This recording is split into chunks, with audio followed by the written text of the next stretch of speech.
When powerful waves erode beaches, one response is to harden the shoreline to protect homes and other structures. But is that the best solution? They're wrestling with that dilemma in Ogden Dunes, Indiana.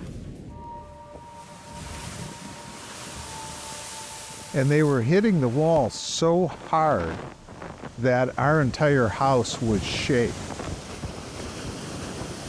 Laying in bed, just feeling the house shake with every single wave. It was really distressing. Steve Coombs lives in Ogden Dunes, Indiana. Nestled between a national park and heavy industry, the town of just over 1,000 residents sits at the southern end of Lake Michigan. On the last day of October of 2019, Halloween, huge waves began pummeling the town, ripping the beach to shreds in a matter of hours. And that undermined the steel wall, and eventually the steel wall actually failed. That's when Coombs and his neighbors, like longtime resident Sandy Boyer, knew they had to take action to save their homes. It took it to the point where we were losing the structures that had been built to protect the town and the homes behind the town. And so it was an emergency.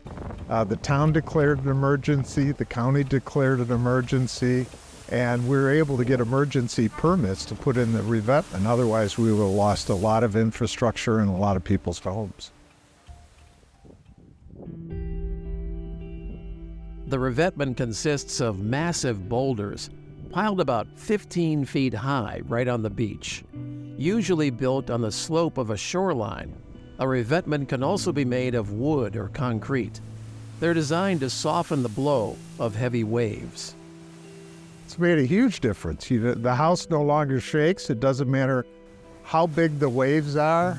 That rock or revetment diffuses the force of the waves, and hence it protects not only the wall that remained, but it protects everything behind the wall.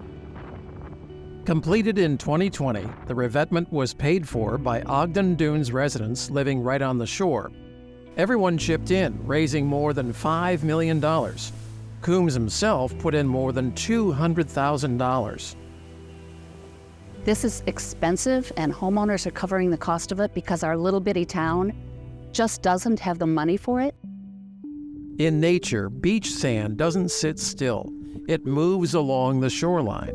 The flow is called littoral drift. This animated video shows how waves normally hit the shore at an angle. Waves moving up the beach, or swash, carry sediments up and along the beach. The backwash carries sediments down the beach, traveling in a zigzag pattern. It's sort of like a river of sand moving along the shore, replenishing the beaches as it moves. But interrupting that natural flow of sand to the beach at Ogden Dunes is the Port of Indiana at Burns Harbor. Built in the mid-1960s, the breakwater protecting the port juts way out into Lake Michigan, more than half a mile.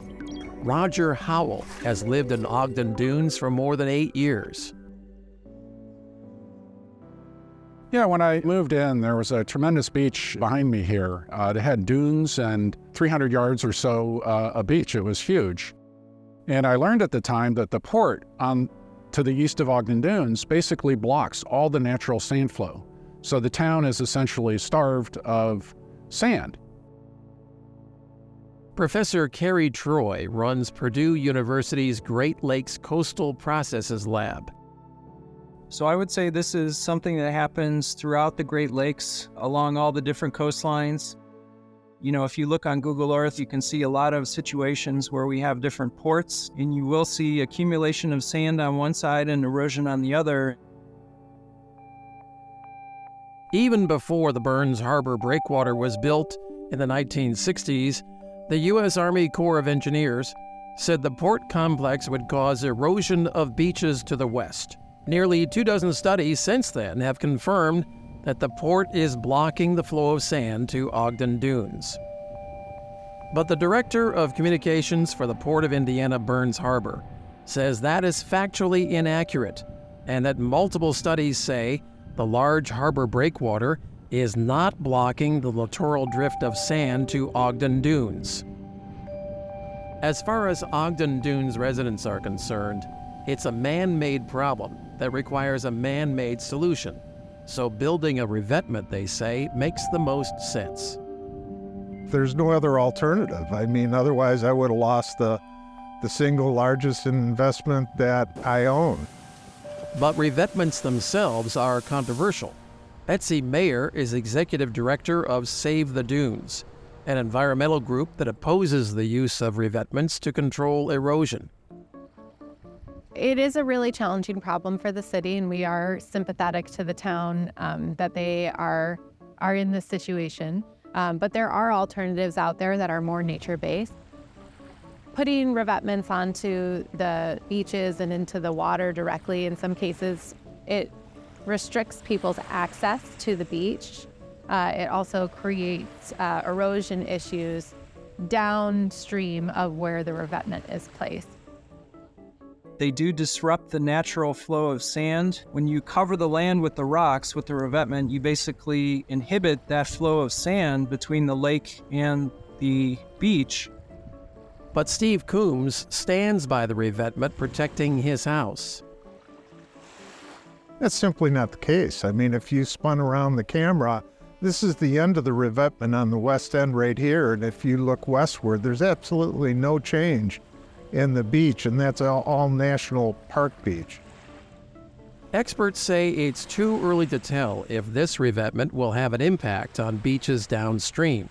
Meanwhile, revetments are not the only option for controlling erosion.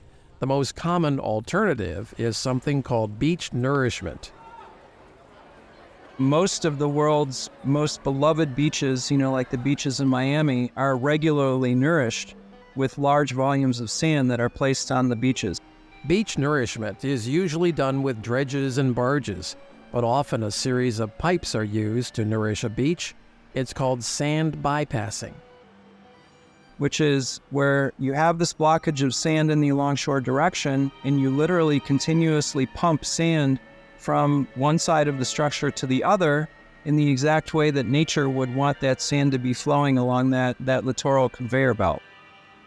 Just about everyone agrees that some kind of ongoing beach nourishment is the best long-term solution for Ogden Dunes. Even the Port of Indiana, which is insisting that the Burns Harbor breakwater is not causing the erosion, says it supports beach nourishment projects along the shoreline. But beach nourishment can get expensive, and Ogden Dunes might not have enough money. So who would pay? The port belongs to the state of Indiana, but the breakwater belongs to the federal government. So we're caught in between the worlds of government, between the state of Indiana and the Army Corps of Engineers. The Port of Indiana Burns Harbor has been in operation for more than half a century. So why is it causing such a problem at Ogden Dunes now? There are a few factors at play. The biggest one is climate change. So we are seeing stronger storms coming off of the lake that can exacerbate erosion issues.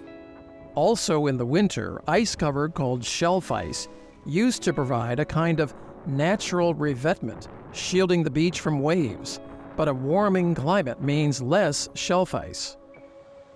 So with ice cover going away, which is a known effect of climate change, we have more opportunities for these big storms to build really big waves, particularly for coasts like Indiana, where we have this big north to south reach of water.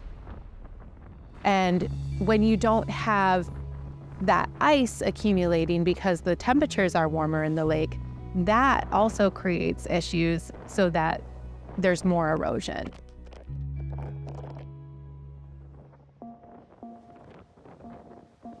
In addition, the once reliable cycle of water levels across the Great Lakes is changing.